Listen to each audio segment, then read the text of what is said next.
where anybody can just wake up one day and say, I'm a producer, I'm a director, I know what it takes to produce and direct a movie. We still have people who have blazed the trail over the years, who have set a standard, and who have made sure that as far as production in Ghana is concerned, they add class and expertise to the game. Today, I am excited that I am joined by one of Ghana's topmost producers and directors, filmmakers.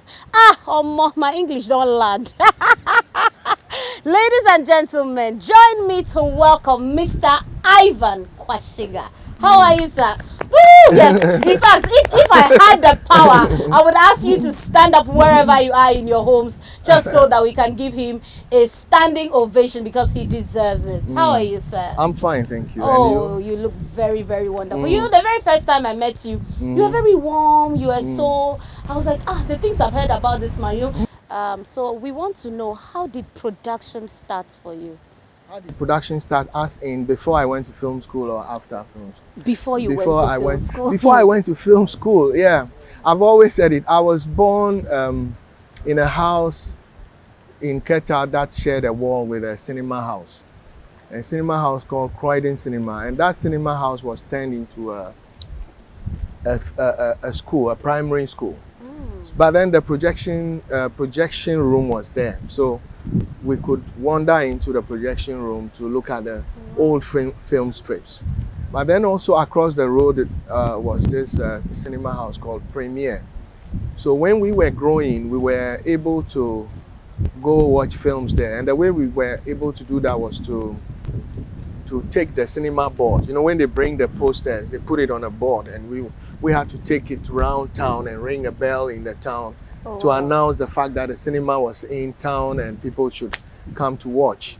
Wow. And so when we do that the whole day, then in the evening they allowed us to go in. Then where did my storytelling start was when, after watching those films, Chinese films, Indian films and all that, then I would now go home, do paper cuttings, put the sticks on it. You know that thing that you have a box with a plastic sheet in front of it, and then you put a lantern inside, and then it's like a silhouette. So my siblings, my cousins, and all the children in the neighborhood would come in to watch. So we will now be retelling the stories to them, and then you have to talk, you know, and rap, and then you hear them, you know, shouting and all that when the story is getting really heated. So that was my experience. I knew that I was also interested in drama and poetry. So I was writing poems. I was also acting in school, and so became entertainment prefect in junior secondary school, did some poetry in secondary school and all that. But having completed Form 5, I came to Accra, and then I met with Mr. Atuyani. That was in 1985. Okay, I wasn't born. Around 1985. And then he took me on a set. So it was on that set that it was the filming of almost the first feature film shot on video. At the time, the late Mr. Allen Jima was owner of Video City, and he wanted to produce a feature film. And so Mr. Atuyani was directing it. And so they took me on the set, and I saw it, and I immediately realized that is what I wanted to do.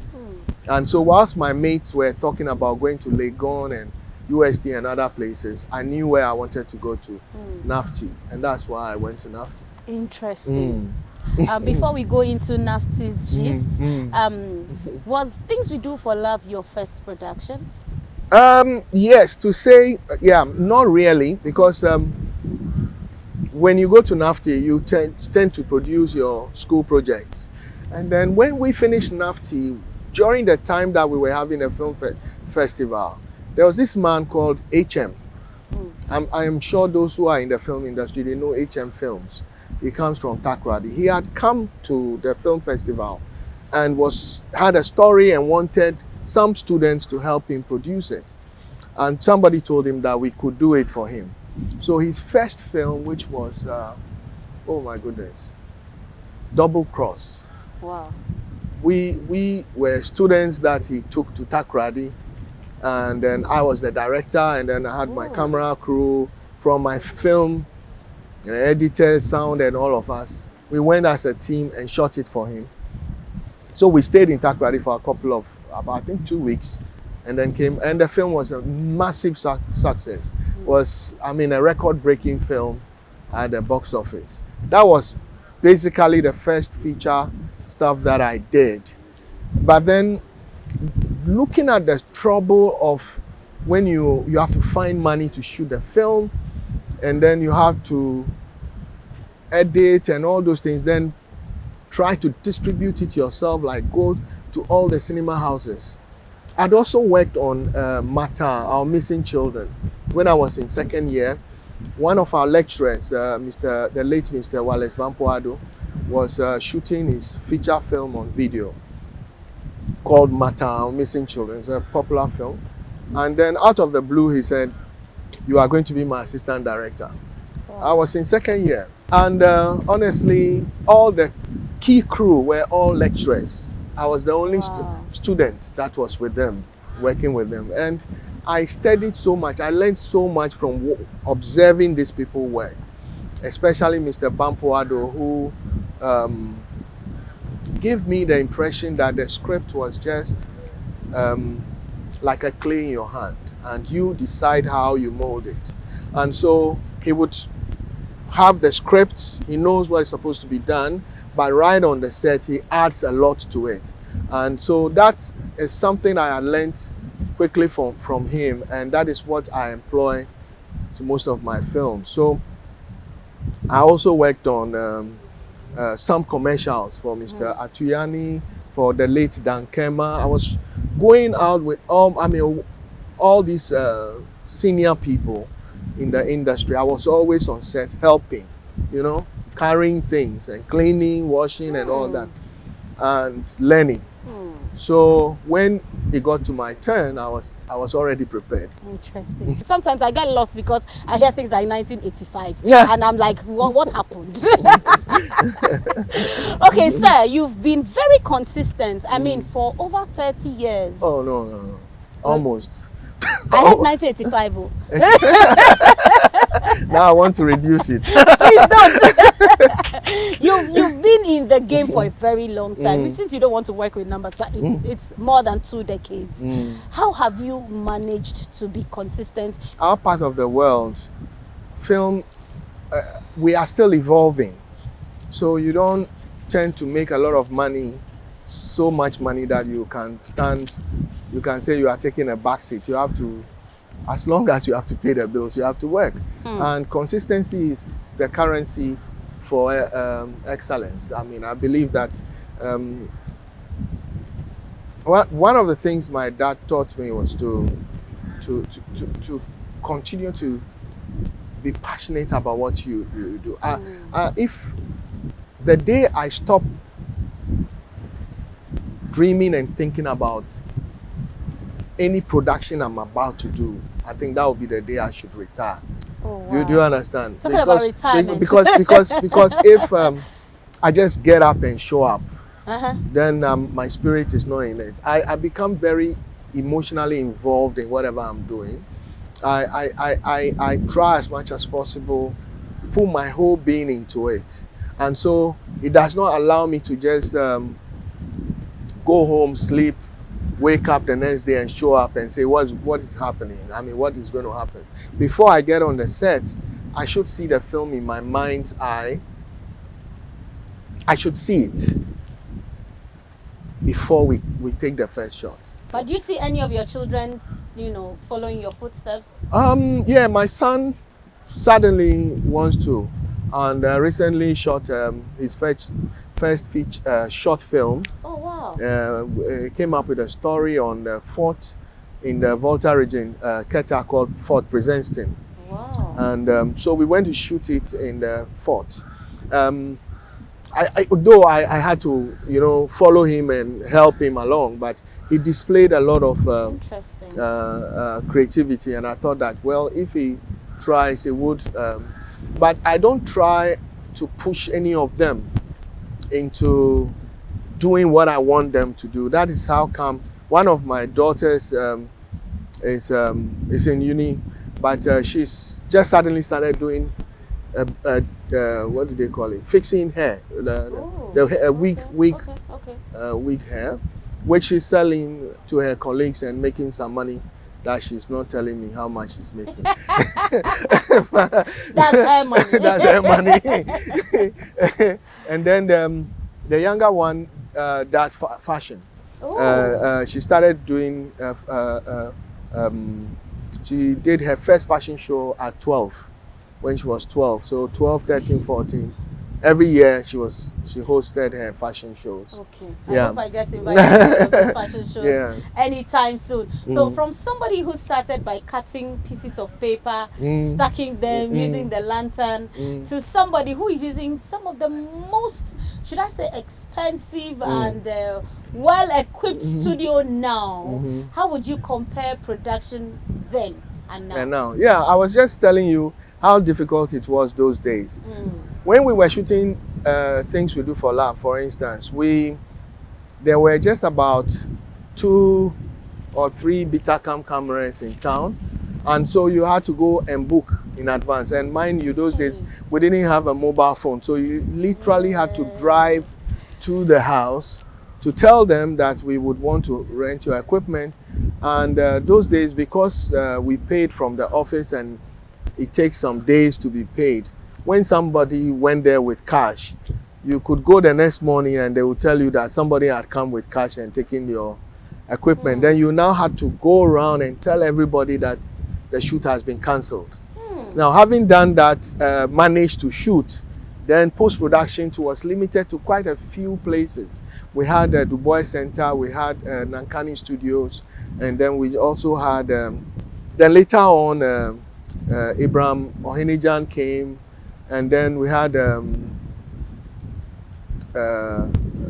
Advantage Productions where I was working. So there were very few places that you could work, and most often we used to, you practically had to be in a queue to shoot, to edit, to shoot, to get equipment. You have to be in a queue to get equipment, and then when you get equipment and you finish working, you have to go and queue up. Sometimes the studio would be free to you at about 11 in the night, and then you have to stay up till the next morning to finish the work. So it was difficult those days compared to now. Now, somebody with a laptop and a small camera like what I'm seeing around here can produce a film.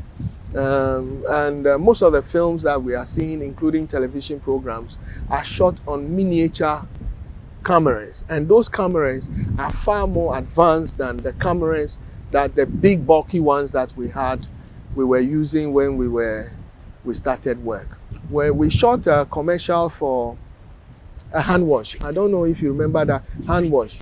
But we shot that commercial, and we practically had to walk through every production house, post-production facility, to find out if it was possible to chroma key that smudge that was in the woman's hand. Wow. To be able to do it. It was difficult to be able to do that, and we had to research and find out how we could do it. Eventually we realized that we could just put blue in her hand, and then we can key it into that purple thing that you saw. But then it was difficult. Now, even if it is not in her hands, we can put it in her hands and make her walk around with it, and you will believe that it is there, and that is how difficult it was and how easy it is now. Yeah. Mr. Quashigah, in the next 10 years, where do you see the Ghana film and television industry? Well, I have noticed quite a number of things happening lately. Like?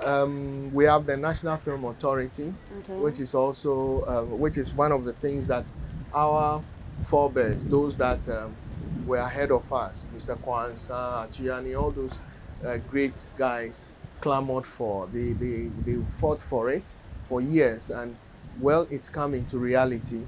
What we have to do is to come together as filmmakers and ensure that it works for our own good. I can see that in the next 10 years, if some of the plans that I'm seeing. We've just had a pitch series, which is which I'm fortunate to be a chair of the judging panel, where we invited people in the film industry to send in their productions that they want to produce, that they do not have funding for, that we could look at them and select the best for and pair them to investors, so investors can help them to produce those films. If we are able to realize this dream of producing at least 6 or even the 20 that we have selected, what will happen is that we will be producing quality films to put out there, and you know that we will get noticed if quality productions are coming out. So in the next 10 years, I believe that Ghanaian productions should be on Netflix. A lot of Ghanaian productions should be on Netflix, on Amazon Prime, on all over the world. And I believe that some of our films should also go to the Oscars.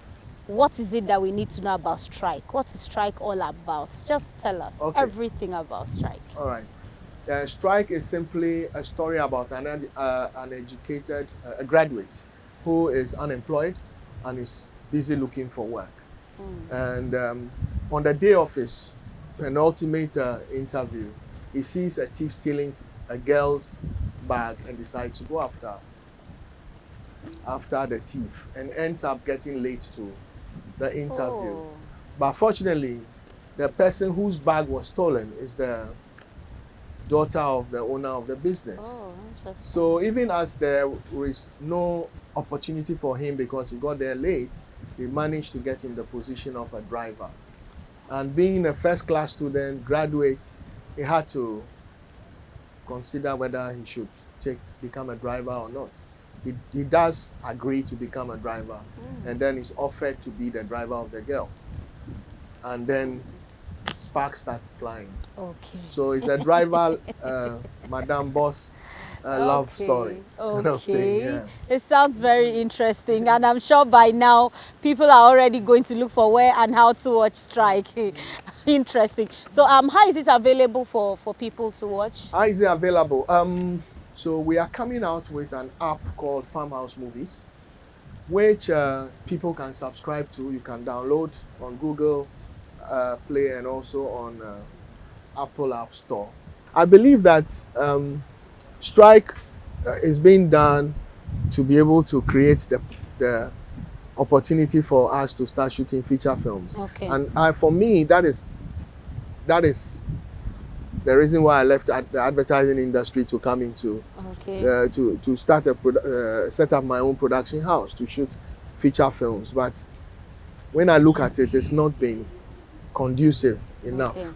But it will be very soon. So you'll see Ivan Quashigah directed. Hopefully.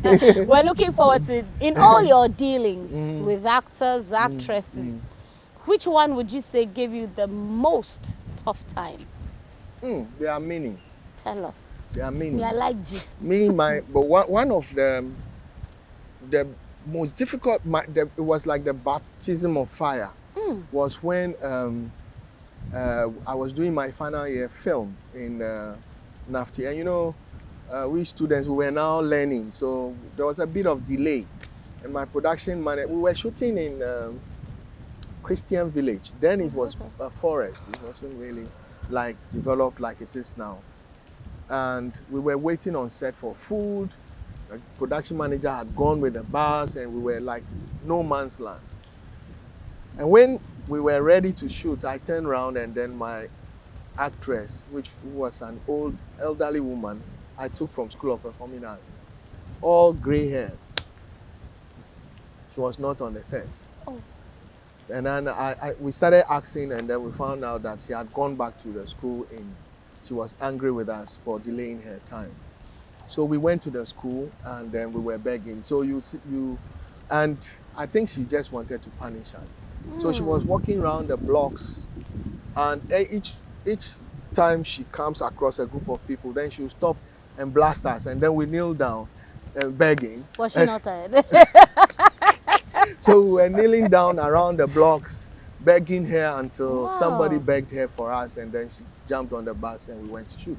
There was another one that as soon as we started, she decided not to talk to me anymore. And can you imagine an actress on set not wanting to listen to the director? Why? So now I had to tell Was he also an elderly person? a quite older woman. Okay. And she was upset, and we had to be talking to her through. I had to send emissaries to her to talk to her, to do it again. Now smile a little.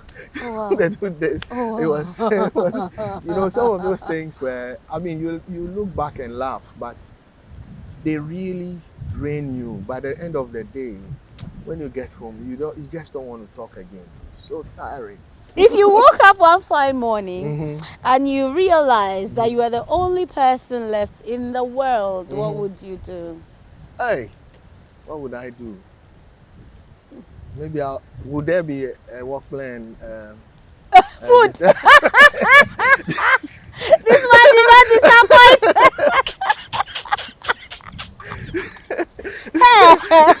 And they told me I meant like food. I didn't believe.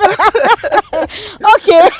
So as far as there's food, you're fine. Oh, well, I'll cook my work plan. Hey, your wife is listening, no? Your children are watching. You said everybody is gone. Yes, like so you didn't even. everybody's gone. Hey. So you didn't even say, would they leave my wife for me? Oh, Or my son? You said everybody is gone. Hey, he's insisting. My word against me. He's using what I said against me. Okay, I'm sure they'll leave it for you. What did you call the meal? A work play, yeah. and what? Just a work And play. Bobby Taddy or something, you know. Hey, oh jiggy jiggy. Okay. The next question: what are your top 3 all-time Ghanaian TV series apart from your own production? Ultimate Paradise is what I've watched, and again was directed by my mentor, Mr. Wallace Bampoado, the late Wallace Bampoado. I think is one of the best. Taxi Driver is also one of the very best. Then which one again? Taxi Driver. The problem is that we in the film industry, we hardly watch TV. We hardly watch TV. Which one again? I also liked the Jagapi series when I was younger. Okay. Yeah, that was also really good. Okay. Yeah. So, the next one, the next set of questions, just 2. Yeah. This one you're supposed to answer them in the space of 3 seconds. Hey. Yes. So I you shouldn't pick think at one. all. Yes. Don't I think. shouldn't Just think at all. on your toes. Okay. Are you ready? The first one. Yeah. Pickup or SUV? SUV. Hey. Hey. But I have a pickup. So you asked me what you wish for or what? Yeah, what I wish for. Okay. And the next one, juice or beer? Juice. Oh, okay. I expected to hear beer, but that's fine. Once in a while, but juice. Juice is good. What's your favorite flavor? I just like orange juice. Mr. Producer, did you hear? Orange juice, please. Thank you so much, Mr. Quashigah, for coming on the show, Call Sheet. Before you leave, we have a gift we usually give. Really? Yes, we have a gift we usually give. Was that tautology? No, we have a gift we would like you to have. Oh, so wow. on behalf of the entire team Call here Sheet. at Call Sheets, we'd wow, like I to should put it present around to my you. neck. Yes. This Is it for my neck? Yes, it is. Like that. It's just a way of telling you that you're special. Thank you and very we much. admire you. Thank we you. appreciate you. We celebrate you, Thank you. for all the good you've done in the industry, for the industry. Amen. And all the ones you continue to do. God bless you so much.